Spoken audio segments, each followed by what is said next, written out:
All right, today we're diving into two of the most powerful guides on strategy ever written. Now get this, they were written thousands of years apart, but they share this one single, timeless philosophy of power.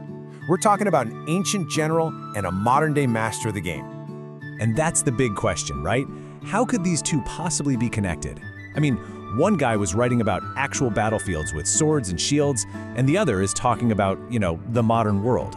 But here's the secret, and you're about to see it. They were both mapping the exact same thing: human nature. Okay, let's break it down. On one hand, you've got Sun Tzu and the art of war. This is all about self-mastery, discipline, and knowing when to make your move. Then you've got Robert Greene's The 48 Laws of Power, which is pretty much the modern Bible for navigating social dynamics and honestly, just surviving out there. So you have this ancient wisdom, and then you have its modern-day application. See the connection already? And this is where it all clicks. The big lesson they both teach is that the greatest victories, they're won in silence. Real power isn't about being the loudest person in the room or using brute force. No, it's about strategy, it's about patience, and it's about moving so quietly that you've already won before your opponent even realizes you're playing a game. So where does all this strategy stuff actually begin? Is it on the battlefield? In the boardroom? Nope. It starts right inside our own heads, which brings us to our first section, the battle before the battle. It's all about mastering your inner world. Think about it. Every negotiation you're in, every competition, every single challenge you face, where does it really begin? It starts right here, inside you. It's all about your mindset and your emotional discipline. And Sun Tzu just nailed this. Victorious warriors win first, then go to war. That's not just some cool poetic line. It's a literal blueprint for success. It means the real victory is decided by your preparation, by your emotional control, before you even step onto the field. You have to win the internal battle first. So let's kind of redefine what we mean by enemy. In your life, your biggest, most stubborn opponent, it's probably not some other person. It's your own internal static, right? The fear, the self-doubt, the procrastination. If you can conquer those first, then just like Sun Tzu said, everything else out there gets a whole lot easier. And this is exactly where Robert Greene's work fits in so perfectly. He says, look, power isn't really about manipulating people, it's about survival. And to survive, you have to think strategically. That means taking a step back from your gut reactions, from your emotions, because let's be real, emotional reactions are how you get played. Strategic thinking is what keeps you in the game. Okay, so once you started to get a handle on your inner world, what's next? Well, now you have to manage the external one. This brings us to Section 2, the power of what's unseen. This is all about controlling perception. In a world where everyone is blasting their every win on social media, Sun Tzu's advice feels, well, kind of radical, doesn't it? Appear weak when you are strong. He's basically teaching that a little deception is a key part of strategy. The most dangerous person in any room is often the one who's just quietly watching, looking totally unassuming, but taking it all in. And boom, right there is the direct link to Robert Greene. His law number 3 is conceal your intentions. It's basically the modern-day version of Sun Tzu's idea. I mean, think about a company like Apple. They operate in almost complete secrecy before a big product launch, right? They conceal their intentions, build up all this hype, and prevent any competitors from reacting until it's way too late. And the logic behind this is just, it's simple and it's powerful. If people don't know what you're planning, how can they stop it?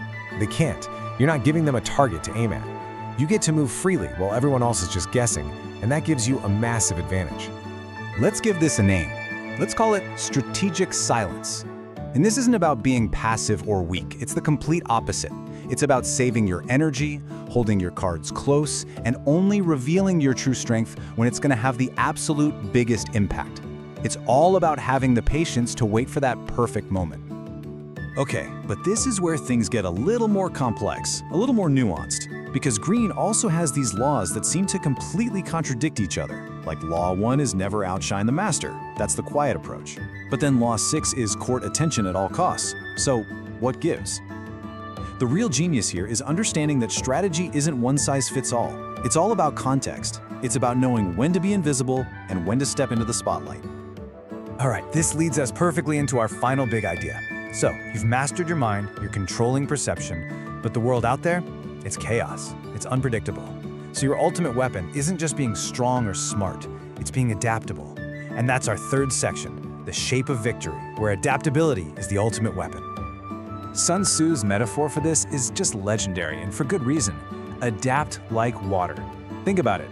Water has no shape. It just flows around whatever's in its way. It can be gentle enough to sip or powerful enough to crush rock, and that's what he's saying. Victory belongs to the people who can adapt to whatever life throws at them. A rigid plan? That's just going to shatter the second something unexpected happens. And wouldn't you know it, Robert Greene says almost the exact same thing in his final law, Law 48. Assume formlessness. To be formless means you're unpredictable. And if no one can predict your next move, well, they can't beat you. It's that simple. Power just dies when it becomes rigid. It thrives when it's flexible. So, how do you actually do this? How do you be like water in the real world? Well, you can break it down into 4 simple steps. First, you assess, really see the situation for what it is, even the messy parts. Second, abandon. You've got to have the guts to ditch a plan if it's not working. Third, adapt, stay flexible, change up your tactics. And finally, advance. Always keep your eye on the main goal. And what's really fascinating is how they each look at obstacles. For Sun Tzu, the biggest fight is usually internal. It's against your own doubt and chaos. For Greene, though, it's often an external rival, an actual threat. I mean, his Law 15 is crush your enemy totally. That sounds pretty harsh, right? But the strategic lesson isn't about being cruel. It's about being decisive. It means you don't leave any room for a threat to come back and bite you later. So here's the bottom line. It doesn't matter if the threat is your own self-doubt or an actual competitor out in the world. The response has to be the same: absolute decisiveness. Whether you're crushing your own laziness or outmaneuvering a rival, there's just no room for half-hearted attempts. When it comes to strategy, you finish what you start, period. Whew, okay, we have covered a ton of ground here, from the inner war to the shape of victory. So now for the most important part, our final section, your next move. This is where we talk about turning all this knowledge into actual power. So let's boil it all down. Here it is, the strategist's code, pulled from both of these brilliant minds. Number 1, master your mind. Win that inner war first. Number 2, control perception. Move in silence. Number 3, adapt endlessly. Be formless like water. And number 4, act with decisiveness. Finish what you start. That's it. That's the foundation. And this really brings us to the ultimate takeaway from all of this. What both of these guys make crystal clear is that real, lasting power, it isn't a set of tricks you play on other people. It's a quality that you build inside yourself. It's about fundamentally changing your mindset from being reactive to being strategic. Power isn't something you take, it's something you become. Look, at the end of the day, this isn't just some interesting history or theory. It's a tool. It's a mindset that has worked for thousands and thousands of years. So the only real question left